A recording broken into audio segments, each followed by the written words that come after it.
আমার ছোট ভাই আমাকে রেখেই কুয়াকাটা চলে যাচ্ছে ঘুরতে।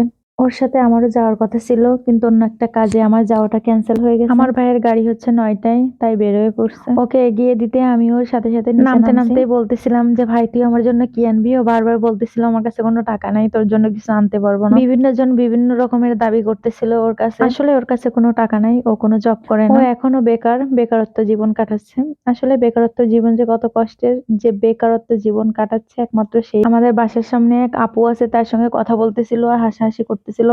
আপু অনেক কিছু আনার জন্য বলতেছিল, কিন্তু সে একদম মুখের পরে বলে দিচ্ছিল যে না, কিছু আনতে পারবে না। আপু একটাই রিকোয়েস্ট করতেছিল যে আপুর জন্য যেন একটু শুটকি আনা হয়, কিন্তু সে বলতেছিল না, ওই শুটকি গুলো নিয়ে আমি রুমে রাখলে রুমের লোকজন সবাই ওকে বকাবকি করবে আর ঘুমাইতে পারবে না। তারপরে সে বলতেছিল দেখি আমি চেষ্টা করব আনার জন্য। দেখেন চারদিকে কত কুয়াশা, আজকে সারাদিন তো রোদ ওঠে নাই, আর রাতে প্রচুর কুয়াশা পড়ছে আর প্রচুর ঠান্ডা।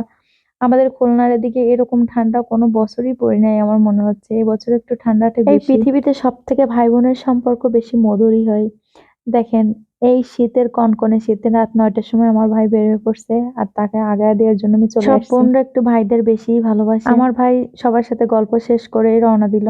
দাঁড়িয়ে থেকে যত দূর পর্যন্ত দেখা যায় আমার ভাইকে আমি দাঁড়িয়ে দাঁড়িয়ে দেখতেছিলাম। আসলে ভাইরা কোথাও গেলে অন্যরকম একটা টেনশন কাজ করে বোনদের, কিন্তু এই টেনশনটা ভাইদের কাজ করে না। যাই হোক, আমার ভাইকে রওনা করে দিয়ে আমি উপরে উঠে